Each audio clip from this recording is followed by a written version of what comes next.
புதுக்கோட்டை மாவட்டத்தில் இந்த ஆண்டிற்கான முதல் ஜல்லிக்கட்டு போட்டி நாளை கந்தர்வக்கோட்டை அருகே உள்ள தச்சங்குறிச்சியில் நடைபெற உள்ளது. இதற்கான அரசாணையை தமிழக அரசு வெளியிட்டுள்ளது. தமிழகத்திலேயே அதிக வாடிவாசல் கொண்ட மாவட்டமாகவும் அதிக ஜல்லிக்கட்டு போட்டி நடக்கும் மாவட்டமாகவும் புதுக்கோட்டை மாவட்டம் விளங்குகிறது.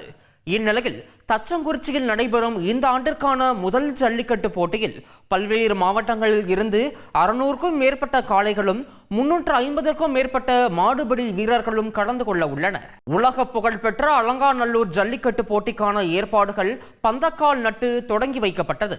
பொங்கல் பண்டிகையை முன்னிட்டு தமிழர்களின் வீர விளையாட்டான ஜல்லிக்கட்டு போட்டி மதுரை உட்பட பல்வேறு மாவட்டங்களில் நடைபெற உள்ளது.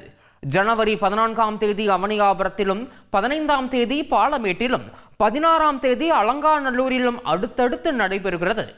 அலங்காநல்லூரில் ஜல்லிக்கட்டு போட்டிக்கான ஏற்பாடுகள் பந்தக்கால் நட்டு தொடங்கி வைக்கப்பட்டது. வணிக வரி மற்றும் பத்திரப்பதிவுத்துறை அமைச்சர் மூர்த்தி, மதுரை மாவட்ட ஆட்சியர் சங்கீதா முன்னிலையில் பூஜையுடன் பந்தக்கால் நடப்பட்டது. போட்டியை துணை முதல்வர் உதயநிதி ஸ்டாலின் துவக்கி வைப்பார் என அமைச்சர் மூர்த்தி தெரிவித்திருக்கிறார்.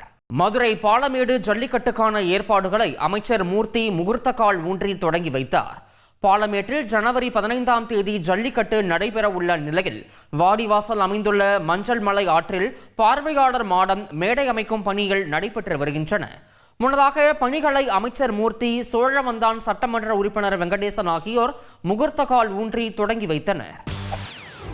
செய்திகளை உடனுக்குடன் தெரிந்து கொள்ள உடனே சப்ஸ்கிரைப் பண்ணுங்க.